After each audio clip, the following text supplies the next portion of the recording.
Hello everyone, welcome back to my channel GMB Today. I hope everyone is having a wonderful day. Wednesday's episode of The Chase saw the Beast, aka Mark Labette, take on 3 contestants in the final chase, and fans were thrilled with the result.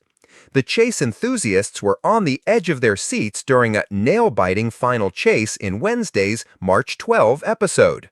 The latest installment of the popular ITV quiz show featured contestants Linwin, Rob, Vicky, and Keith battling it out against the Beast, Mark Labette, for a chance to win a hefty cash prize. In a thrilling conclusion, team members Rob, Vicky, and Keith reached the final chase with a commendable £18,000 in the bank. After answering an impressive 23 questions correctly, host Bradley Walsh praised the effort as absolutely brilliant.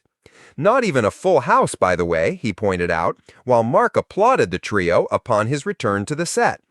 Mark then got serious, remarking, "No excuse now, I better take this a bit seriously. Good news is that 23 is generally caught about once every 5 years. It's that kind of level," reports Bristol Live. He also boasted, "But guess who's caught more 23s than all the rest put together," hinting at his own record. However, despite his formidable reputation, the Beast fell short, missing the mark by just 3 questions. Bradley observed an interesting twist, saying, "Something very interesting happened there. 5 attempts to push back, but only 1 executed." He noted that Mark was perfectly poised to overtake the contestants with about 50 seconds remaining, but some errors threw him off course. Acknowledging his defeat, Mark conceded, "I had to play perfectly to win. I didn't quite.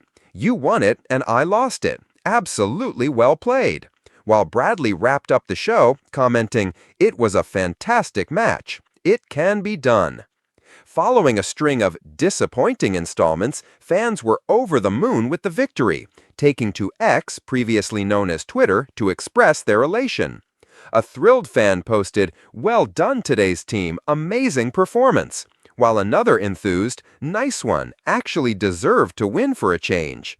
"That was a corker of a final chase," chimed in a third viewer, and yet another added, "Well done team, at last some decent quizzing."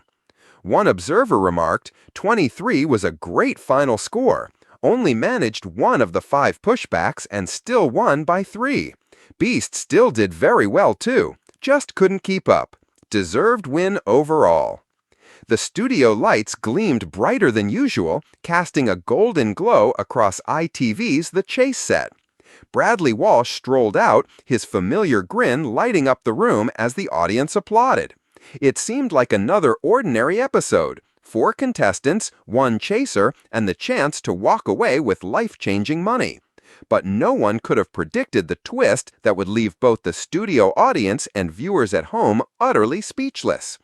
The team that day consisted of Eleanor, a sharp-witted librarian, Marcus, a quick-tongued salesman, Denise, a quiet grandmother with a cheeky laugh, and Dylan, the youngest contestant, a university student studying mathematics.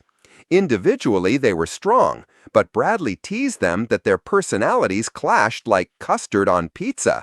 Still, each contestant stormed through their cash builder rounds, racking up impressive scores. When it came time to face the chaser, the surprise twist was revealed. Instead of a single chaser walking onto the stage, 2 figures appeared. Gasps filled the studio.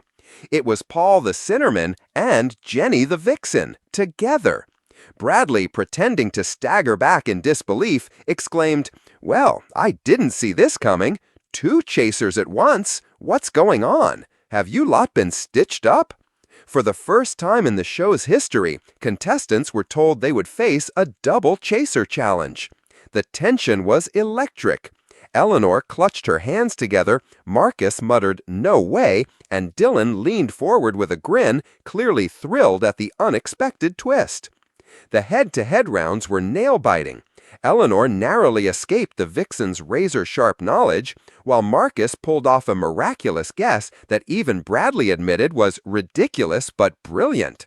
Denise, who had insisted she was just here for the fun, stunned everyone by calmly beating Paul with a perfect run. Dylan, ever the risk-taker, went for the higher offer, an eye-watering 80,000 pounds, and, against all odds, sprinted into the final chase with it. Now 4 players stood united, facing 2 of the smartest quizzers in the country. Bradley leaned across the desk, eyebrows raised, his voice lowering dramatically. "Ladies and gentlemen, this is history. 4 contestants, 2 chasers, and 1 huge jackpot. Can they do it?" What followed was one of the most dramatic final chases the show had ever seen. The team answered question after question with astonishing speed. Eleanor handled the literature and history, Dylan demolished the math and science, Marcus delivered on business and pop culture, and Denise, sweet, quiet Denise, came alive with flawless answers on TV trivia. When the timer buzzed, the team had set a staggering 23-step target. The audience erupted. But the chasers were not easily rattled. Jenny and Paul fought back with precision, storming up the board. With just 5 seconds left, they faltered on a tricky geography question. Bradley held his breath, slamming the desk as the clock ran out. "They've done it!" he shouted, voice cracking with excitement. "You've just beaten 2 chasers and taken home 100,000 pounds." The studio erupted into cheers. Denise wiped away tears, Dylan punched the air, and Bradley laughed so hard he nearly doubled over. Back at home, viewers flooded social media with messages of shock and delight. One wrote, "Best episode ever." Another declared, "ITV, you've outdone yourselves. More double chasers, please." It was a twist no one expected, and one that made the chase unforgettable that night.